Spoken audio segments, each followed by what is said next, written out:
My channel రత్నవ్యూ. Yes, కొద్దిసేపటి క్రితమే 5వ ఎపిసోడ్కు సంబంధించినటువంటి బిగ్ బాస్ ప్రోమో అనేది వచ్చింది. ఆ ప్రోమో గురించి వీడియోలో మాట్లాడుకుందాం. ప్రోమోతో పాటు ప్రస్తుతం 6 నామినేషన్లో ఉన్నారు కాబట్టి ఈ నామినేషన్స్లో ఉన్న వాళ్ళ పరిస్థితి ఏంటనేది, ఓటింగ్ పర్సంటేజ్ అనేది ఎలా ఉండొచ్చు, అలాగే ఎవరి యొక్క బిహేవియర్కు సంబంధించి అంటే ముఖ్యంగా ఈ యొక్క నామినేషన్స్ ఓవరాల్గా మనం చూసినప్పుడు కావచ్చు, లేకపోతే అసలు ఈ క్లాన్ టాస్క్ ఏంటి ఇప్పుడు ప్రోమోలో చూపించిన దాన్ని బట్టి ఈ విషయాలన్నీ కూడా ఈ వీడియోలో మాట్లాడుకుందాం. ప్రస్తుతానికి మీరు ఈ ఓటింగ్ అనేది ఆల్రెడీ స్టార్ట్ అయిపోయి ఉంది కాబట్టి ఎవరికి ఓటు వేద్దాం అనుకుంటున్నారు, ఎవరికి ఎందుకు ఓటు వేయాలనిపిస్తుంది, మీ యొక్క ఫేవరెట్ కంటెస్టెంట్ ఎవరు, అసలు ఎట్లా అనిపిస్తుంది ఏంటి అనేది కూడా వీడియోలో కామెంట్స్ రూపంలో తెలియజేయండి.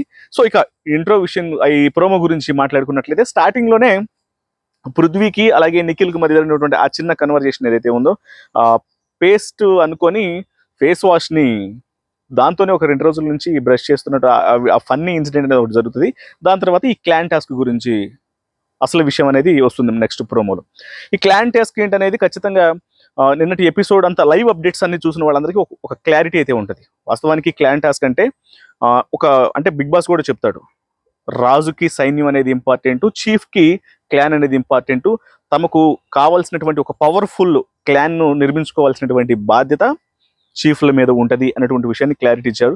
అందులో నుంచి ఒక్కొక్కళ్ళు వచ్చేసి తమ యొక్క ఎక్స్ప్లెనేషన్ అనేది ఇచ్చుకుంటూ ఎవరు ఏ క్లాన్లోకి వెళ్ళాలి, ఎవరిని తమ క్లాన్లోకి తీసుకోవడానికి చీఫ్లు ఏ రకమైనటువంటి ఎక్స్ప్లెనేషన్ అనేది ఇస్తున్నారు అనే దాని మీద ప్రోమో అంతా నడుస్తుంది. ఇదే వాళ్లకు నచ్చినటువంటి క్లాన్ని బిల్డ్ చేసుకోవటం, అలాగే క్లాన్లోకి తీసుకోవాలనుకున్న వాళ్ళని ఎందుకు తీసుకోవాలనుకుంటున్నారు, వెళ్ళాలి అనుకుంటున్న వాళ్ళు, ఆ వ్యక్తి దగ్గరికి వెళ్ళాలనుకుంటున్న వాళ్ళు ఎందుకు వెళ్ళాలనుకుంటున్నారు ఆ టీంలో.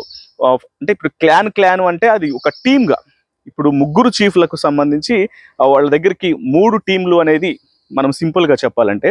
ఇందులోనే ప్రోమో అనేది దానికి సంబంధించి అంతా కూడా ఒక సస్పెన్సివ్గా ఉంది, కానీ ఆల్రెడీ లైవ్ అప్డేట్స్లో చూసిన వాళ్ళకి మాత్రం నైనిక అలాగే యష్మి వీళ్ళిద్దరి టీంలో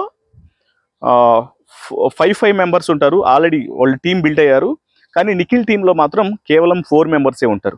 సో 4 మెంబర్సే ఉంటారు కాబట్టి ఆ 5 మెంబర్స్ ఎవరైతే ఉన్నారో వాళ్ళ దగ్గర ఎక్కువ ఉన్నారు కాబట్టి వాళ్ళు ఆ 2 టీంలలో జాయిన్ అయినటువంటి వ్యక్తులకు బిగ్ బాస్ ఒక టాస్క్ అనేది కంటెస్టెంట్ చేయడం జరుగుతుంది.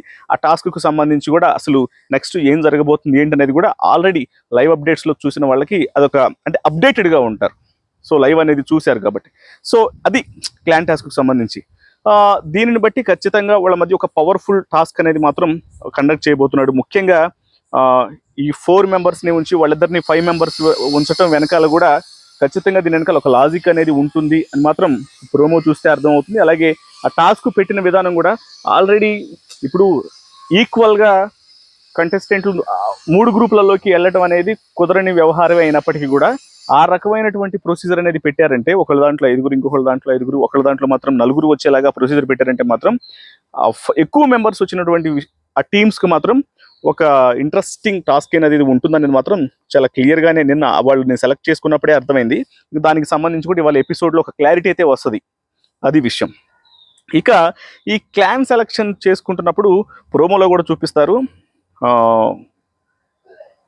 సోనియా నిఖిల్ టీంలో అంటే ఇది ఆల్రెడీ జరిగిపోయింది కాబట్టి లైవ్ అప్డేట్స్లో లైవ్లో ఆల్రెడీ వచ్చేసింది కాబట్టి సోనియా అంటది నిఖిల్తో తన టీంలోకి, అంటే లాస్ట్ మిగిలిపోయినటువంటి కంటెస్టెంట్ అనమాట, క్లాన్లోకి వెళ్ళడం కోసం లాస్ట్ ఆప్షన్.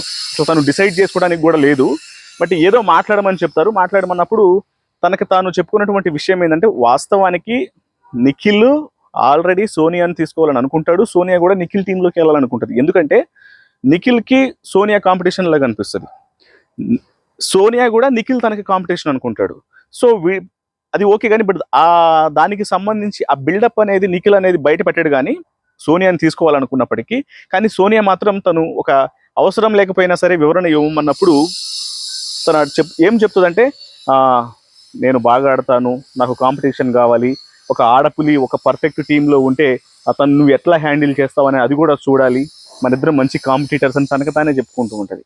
అది మాత్రం నాకు ఇది మరీ టూ మచ్ అనిపించింది.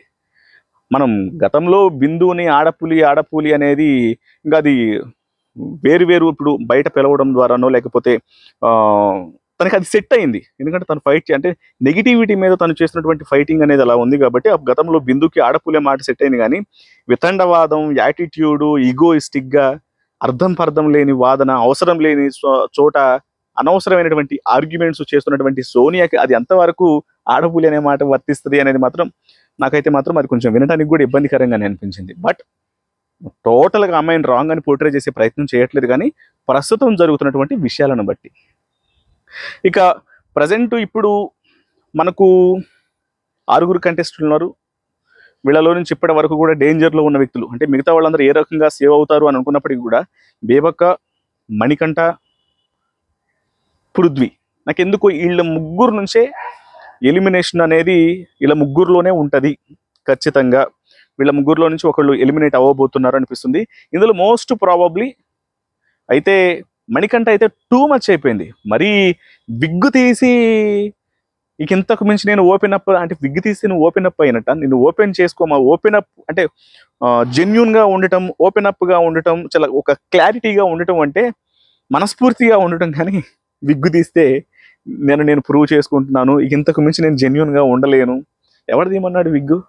సరే ఓకే, అది పర్సనల్ ఇష్యూస్ ఎవరికైనా ఉంటాయి, కానీ పర్సనల్ ఇష్యూస్ని బయట పెట్టుకోవడం, లేకపోతే డిఫెక్ట్స్ను బయట పెట్టి అలా సానుభూతి పొందాలనుకోవటం, ఇవన్నీ వినటానికి చూడటానికి కూడా కొంత ఇబ్బందిగానే అనిపించినాయి. వాట్ ఎవర్ ఇట్ ఈస్, అది దానివల్ల ఏం తెలిసిందంటే ఇప్పటికే అతని మీద ఒక రకమైనటువంటి ఇంప్రెషన్స్ ఏర్పడ్డాయి ఆడియన్స్కి.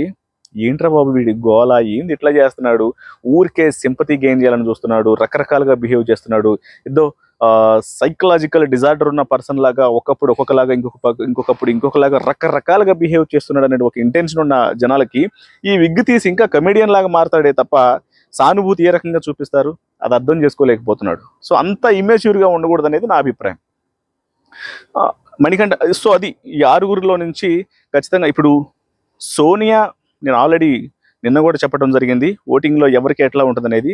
సోనియా ఆల్రెడీ నెగిటివిటీ ఉన్నప్పటికీ కూడా కొంత ఓటింగ్, ఎందుకంటే గేమ్ అనేది తన ద్వారా నడుస్తుంది, అంటే గేమ్లో ఒక కీ రోల్ అనేది negativity, positivity, genuine, good or bad, వీటి మధ్య యుద్ధం అనేది జరుగుతుంది, బిగ్ బాస్ యుద్ధం కాబట్టి అందులో భాగంగా ఖచ్చితంగా తను సేవ్ అవుతుంది అన్నటువంటి ఒక నాకు అనిపిస్తుంది, ఖచ్చితంగా సేవ్ అవుతుంది. బట్ బేబక్క డిఫెండ్ చేసుకోలేకపోవడం కావచ్చు, పృథ్వీ అంతగా ఇంటరాక్షన్స్కి సంబంధించి కావచ్చు, తను మాట్లాడిన ఇప్పుడు తను చేసినటువంటి నామినేషన్స్లో కూడా తను ఎక్కడ కూడా ఒక లాజికల్గా మాట్లాడటమో లేకపోతే బాగా వాదించాడని చెప్పుకోలేకపోవడము, తన గురించి ఇప్పటివరకు చెప్పుకోవడానికి కూడా ఏం లేకుండా పోయింది. లైవ్ అప్డేట్స్ చూసిన వాళ్ళకు కూడా కొన్ని విషయాలు ఆల్రెడీ నిఖిల్కి సంబంధించినటువంటి విషయాలు కూడా ఉన్నాయి.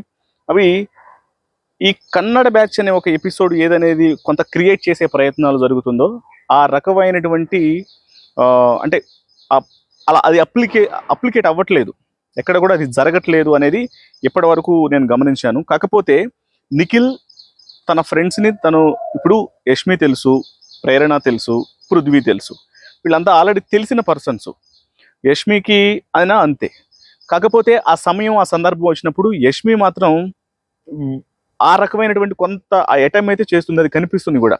పృథ్వీని సేవ్ చేయాలనుకోవడం కావచ్చు, లేకపోతే ప్రేరణ కావచ్చు, లేకపోతే నిఖిల్ విషయంలో కావచ్చు, ఇలా తిను వాళ్ళ మీద డిపెండ్ అవ్వటమో లేకపోతే తన దాకా అవకాశం వచ్చినప్పుడు వాళ్ళని సేవ్ చేసే ప్రయత్నమో ఏదో ఒకటి చేస్తుంది తప్ప నిఖిల్ మాత్రం కొంత సేఫ్ జోన్లో ఉంటున్నాడు, దాని నుంచి దూరంగా వెళ్ళే ప్రయత్నం చేస్తున్నాడు అనేది మాత్రం ఒక క్లారిటీ అయితే వచ్చింది నేను లైవ్ అప్డేట్ చూసిన తర్వాత. ఎందుకంటే ఆల్రెడీ విష్ణుప్రియ క్లోజ్ ఫ్రెండ్స్ అయినప్పటికీ కూడా, వాళ్ళిద్దరు క్లోజ్ ఫ్రెండ్స్ అయినప్పటికీ కూడా కొంత అంటే క్లోజ్ ఫ్రెండ్స్ అని కాదు, బయట తెలిసినటువంటి వ్యక్తులు కొంచెం ఆ ఫ్రెండ్షిప్ అనేది ఉంది. కొన్ని షోలలో కలిసి పార్టిసిపేట్ చేసిన వ్యక్తులు అయినప్పటికీ కూడా ఆ దూరంగా ఎందుకు ఉంటున్నాడు అనే విషయానికి సంబంధించి ఒక క్లారిటీ అయితే విష్ణుప్రియకి ఇవ్వటం జరిగింది. సో మరీ అందరూ పోర్ట్రే చేస్తున్నట్లు ఏదో ఒక లాంగ్వేజ్ గ్రూపు అనేది మాత్రం ఉండదు. లాస్ట్ టైం మనం స్టార్ మా బ్యాచ్ అనుకున్నాము అంటే వాళ్ళు ఆట ఆడిన విధానం చాలా కొట్టొచ్చినట్లు అలా కనిపించింది. వాళ్ళందరూ కూడా ఒక రకమైనటువంటి వ్యతిరేకతను మూటగట్టుకున్నటువంటి పర్సన్సే. ఇప్పుడు మాత్రం అలాంటి పరిస్థితి లేదు. ఎవరినన్నా ఒక కేటగిరీలో కట్టేసి వాళ్ళని ఇలా పోర్ట్రే చేయడానికి అప్పటి వరకు అయితే అట్లాంటి పరిస్థితులు లేవు. ఒకవేళ నిజంగానే అట్లాంటి సిచ్యువేషన్స్ వచ్చినప్పుడు మాత్రం ఖచ్చితంగా వీళ్ళు ఇలా ఆడుతున్నారు అని మాత్రం స్వయంగా నేనే చెప్తాను. బట్ ఇప్పటి వరకు మాత్రం నాకు కనిపించలేదు, ఇది మాత్రం వెరీ క్లియరు. సో ప్రజెంట్ ఈ వారం ఎవరు ఎలిమినేట్ అవుతారు అనే దానికి సంబంధించి నేను ఒక 2-3 పేర్లు చెప్పాను కదా, ఈ వ్యక్తి ఎలిమినేట్ అవుతాడు అనే దాని మీద మీ అభిప్రాయాలను కూడా మీరు తెలియజేయండి. Thank you so much.